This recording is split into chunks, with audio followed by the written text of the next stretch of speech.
It's time for lawyers to make money, while the rest of the country is either anxious or bleeds, in the heart, tension and so on. But lawyers just coldly are there to make money. What am I saying?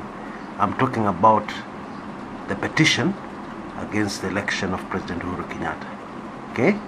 Now the lawyers who will be on both sides, they'll be laughing all the way to the bank, whatever way the decision goes. And they'll leave the rest of us either laughing all the way back to the ballot box or laughing all the way to the swearing in. Well, that's life. Well, as they say, the law is an ass. Something may be very obvious, but if you don't have any evidence, that's it. That's really it. Now, whenever I hear Jubilee people saying, okay, fine, you're saying this thing was rigged, where's the evidence? Where's the evidence?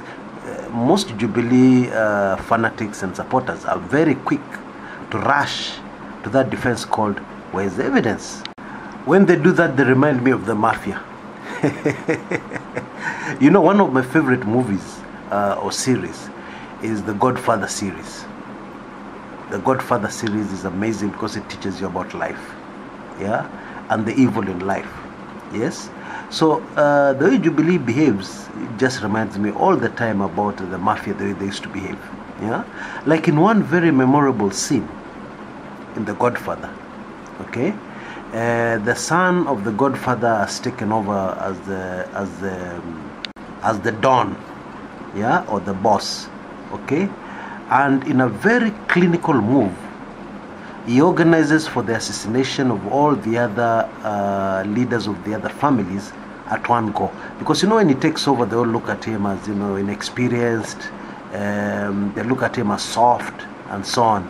They forget what the Swahili say, mtoto wa nyoka ni nyoka.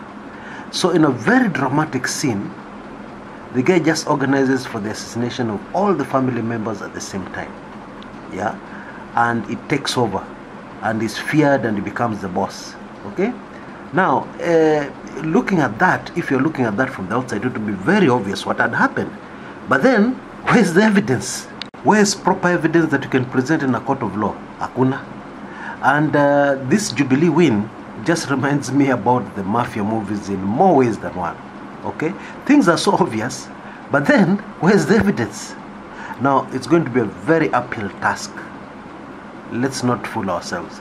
It's going to be a very uphill task for justice to be done. Because for justice to be done, one needs evidence. And that is the huge challenge for NASA and their lawyers. Now, I'm not a lawyer. I talk to lawyers, I ask them for advice, but I'm not a lawyer. Okay? But to me, there are just two things that stand out. In this particular election, which to me are enough evidence to tell anybody that there's no way these elections were free and fair. Just two things. Of course, there are very many things happened, hacking, what. But to me, they're just two things. The first is that according to the IEBC results posted on their website,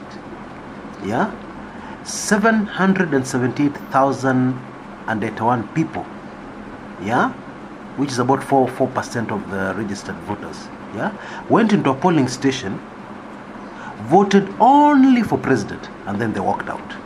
Now, those votes are not enough to close the gap between the two candidates. There's still a deficit of about 400,000 votes.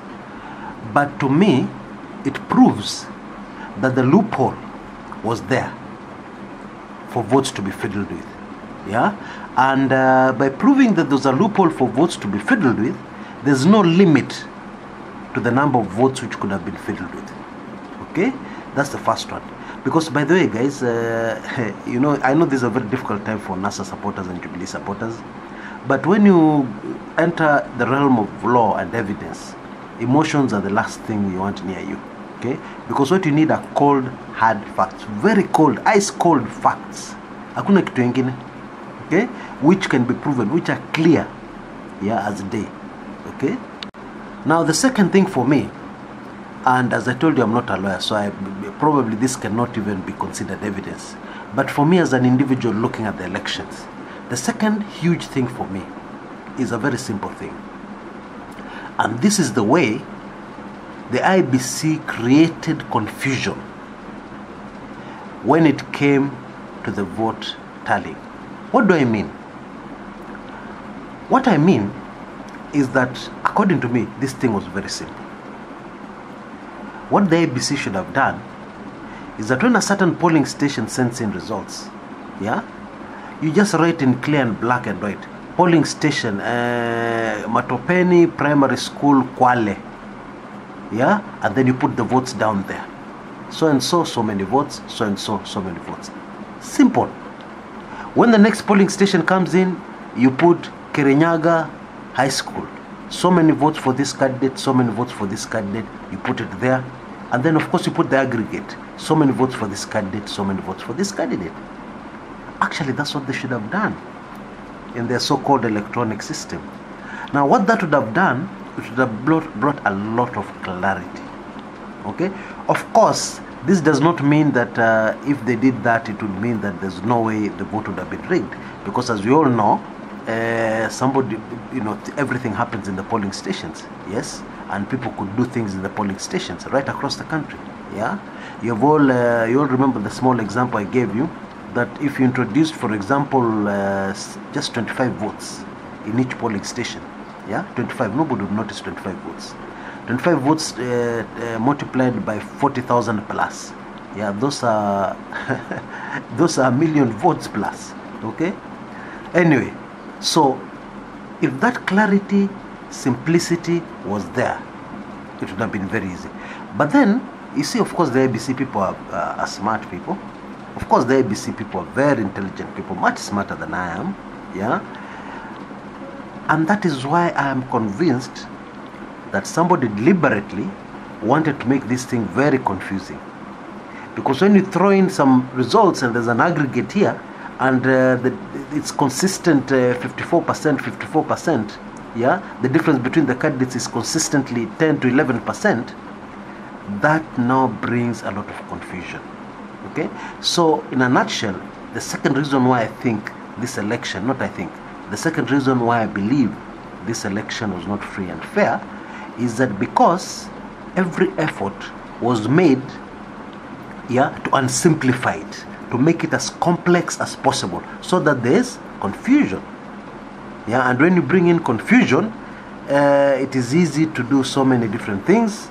It is easy to put doubt in the minds of even those who say it was rigged. It's very easy to confuse them with so many different arguments, which will follow with their confusing presentation of the results. That to me really is what it is. I believe the first reason I gave is probably a solid reason under the law. At least the one or two Juakali lawyers I've consulted have told me that that is probably unacceptable under the law. It's probably very good evidence that actually 778,081 people walked into a polling station, they cast the vote for president, and then they walked out. And remember, a polling station is a local place. You're very interested in governor, you're very interested in MP, has been moving around during the campaigns, and chances are also very high that you're also very interested in the MCA. He's your cousin, or is a friend, or there's a certain MCA you don't like, from so and so's family. You want to make sure you vote against him. You ignore all those, then you just focus on the presidency. What? Until next time, this is Chris Kumekucha.